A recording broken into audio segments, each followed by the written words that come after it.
You tend to lose mark easily, not because you didn't do the research, but because you fail to explain and justify your research choices properly. If you're currently writing your methodology chapter and it's confusing or you don't know how to go about it, then this video is for you. My name is Olanrewaju Ahmed from expressifyconsult.com, and today we're going to be diving into how to structure your research methodology chapter and write it up. If you're new to this channel, you're welcome to Expressify Academy, a channel dedicated to final year and master students to help them in their research journey. Hit that subscribe button and turn on post notification because we're going to be dropping all things related to research on this channel. Also, if you're looking for a hands-on help with your research, check out our one-on-one coaching services where we help you craft your project step by step. Imagine having a friendly research assistant in your pocket whenever you need it. If that sounds interesting to you, you can chat with us at expressifyconsult.com. I'll leave the link in the description below. So with that out of the way, let's get into the video.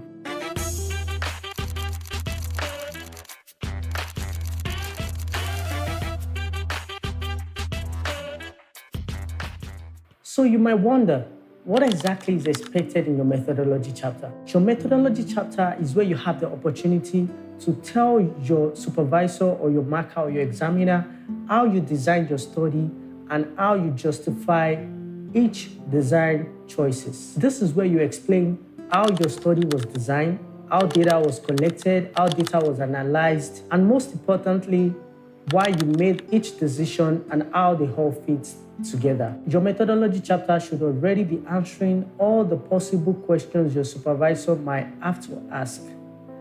If this sounds confusing or intimidating, don't worry, I'll explain everything in this video. Now that we've covered the what, then why is the methodology chapter important and what purpose does it serve? The methodology chapter is important for at least 3 reasons. Firstly, it gives you the opportunity to present or demonstrate your understanding of your research design theory, which is a key assessment criterion for your markers or your supervisor. A flawed research methodology equals a flawed result. Secondly, the methodology chapter is important because it helps to make your study replicable. In other words, other researchers can use the same research design that you used and compare their findings to yours. Without your research methodology chapter, they wouldn't know how you carried out your research. Lastly, the methodological chapter is important because it helps you identify and discuss any methodological issues or shortcomings you encountered while carrying out the research and how you mitigated the impacts. It's important to acknowledge this openly and highlight your study's value despite its limitations. Now that we've covered the what and the why, then it's time to delve into the exciting part of this video. And if you found this video helpful so far, don't forget to like and share with your colleagues. So how do we structure and write up the methodology chapter? First off, I would like to disclaim that this is not a one-size-fits-all approach, as the way you write your methodology chapter will vary depending on your field of research, your university, your department, etc. So it's always a good idea to check the guideline provided by your university, or if possible, review past dissertations from your predecessors. So here we're going to discuss a generic structure commonly found in sciences, especially social sciences. So before you start writing, it's always advisable to have a proper structure in order to have a clear direction of where to go. Without this, you'll most likely waste a lot of time, trying to fix all the stitches together, which at the end of the day might not come out well. All right, so it's time to get down to business. Now let's look at how we structure and write up the methodology chapter. The first section you're going to write in your methodology chapter is the introduction. So if your methodology chapter is chapter 3, then it's going to be 3.0 introduction. The methodology chapter should start with brief introduction, mostly around 150 to 200 words, where you remind your supervisor or the reader your research aim and research questions. This is important because your methodology needs to align with your research questions. So you have to remind yourself and your reader what you're trying to achieve with your research design. Also, you can briefly state how you plan to structure the chapter. This will give the roadmap and help to orient your supervisor on what to expect in the chapter. Remember, you need to keep this as brief as possible, a paragraph or two maximum. The second section is the research design. So 3.1 for introduction, now 3.2, research design. The research design is the heart of the methodology chapter. This is where you have the opportunity to detail and justify all the key design choices in a logical, intuitive manner. This is where you basically spend the word counts. Generally, there are 7 key design choices, but like I said earlier, this may vary depending on the field of research. These 7 key choices are the most common, so let's check them out one after the other. The first one is the research philosophy. So now we have 3.2.1, research philosophy. The research philosophy refers to the underlying beliefs of how data about a phenomenon should be gathered, analyzed, and used. Your research philosophy will serve as the core of your study. So you have to understand the type of research philosophy you want to adopt. While there are quite few of them to choose from, the most commonly used one are the positivism and the interpretivism. Positivism is common in the quantitative studies, while interpretivism is common in the qualitative studies. Positivism posits that the researcher, which is you, can observe reality objectively, and there is only one reality that exists outside of the observer. Interpretivism, on the other hand, assumes that the researcher plays a role in observing the world around them, and therefore reality is unique to each observer.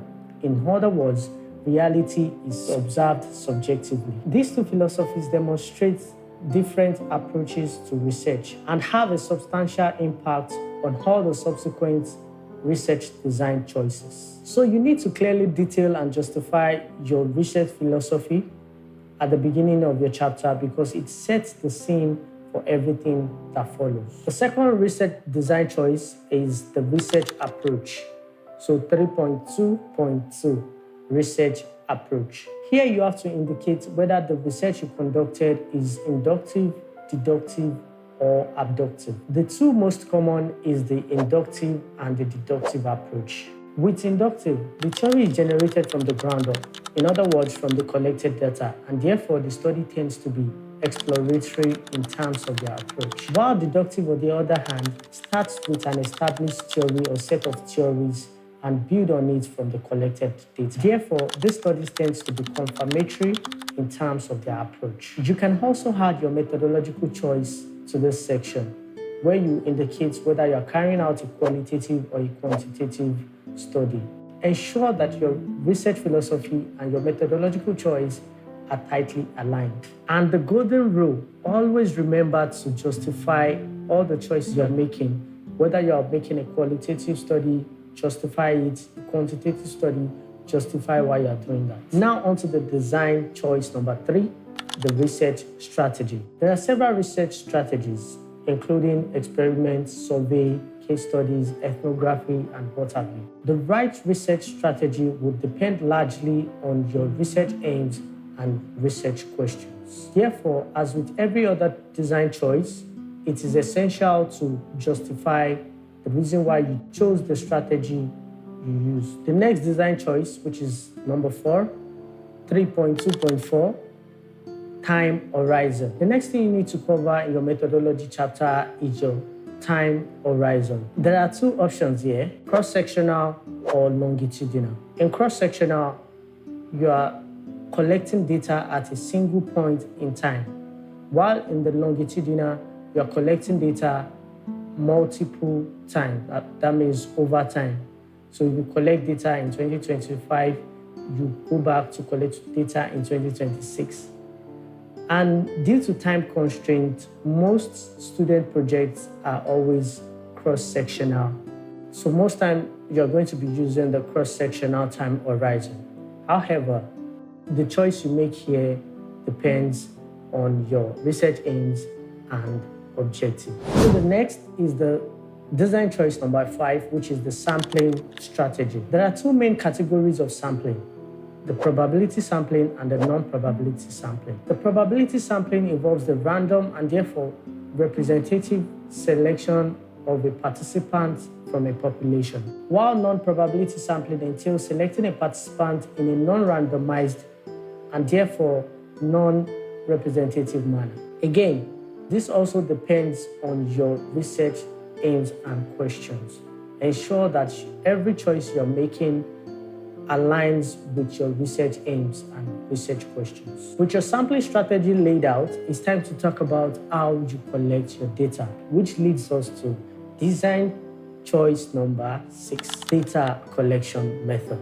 Your choice of data collection would depend on the type of data you plan to collect. For example, if you are collecting a qualitative data, which is word-based, or you're collecting a quantitative data, which is number-based. Typically, quantitative studies or research relies heavily on surveys, data generated from lab equipment, existing data sets, or analytical softwares. While qualitative studies or research, on the other hand, relies heavily on in-person data collection method, such as interview, focus group discussion, or participant observation. So as you have noticed, there is a tight relationship between this section and the design choices you've made in earlier sections. So as always, it is important to make sure you have strong alignment with various design choices. So to the design choice number 7, which is the last but not the least, analytical methods and techniques. Here it is very important to be very specific about your analytical methods and techniques. As with every other choices, ensure to also justify each decision you make here. What exactly you discuss here will most likely depend on the type of study you are carrying out. So for qualitative studies, you'll most likely be discussing thematic analysis, content analysis, and discourse analysis.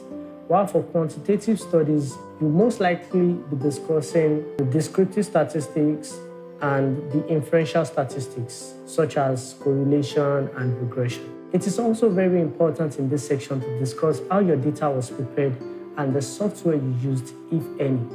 For example, in quantitative studies, you'll most likely be preparing your data by removing duplicates, outliers, etc. And you might make use of SPSS, Stata, or other quantitative softwares.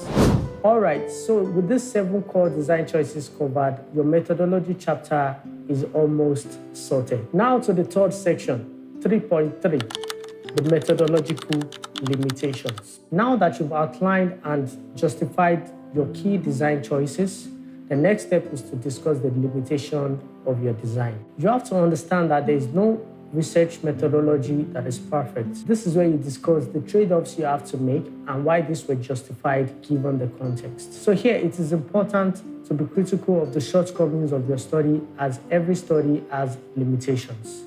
Acknowledge them honestly, explain why they were unavoidable, and show how you minimized their impact. This does not weaken your work, it only strengthens it. So do not be shy here, and at the same time, do not beat your studies to death. Once you have discussed the methodological limitations, then it's time to wrap up the methodology chapter. This leads us to the next section, which is the concluding summary. 3.4, conclusion or concluding summary. In this section, you will need to concisely summarize the key takeaway from the chapter. Most importantly, this section needs to be brief, a paragraph or 2 at max. Ensure to not add any new information here, and that's how you complete the methodology chapter. To quickly recap, the core structure of your methodology chapter should include the following: a brief introduction, the 7 key design choices, methodological limitations, and the concluding summary. And like I said earlier, the core structure and content of the methodology chapter will vary depending on your field of research or your institution. So be sure to check the guidelines provided by your institution before you start writing at all. This will give you a strong indication with your university and the norms in terms of methodology chapter and all other chapters. Lastly, remember the golden rule.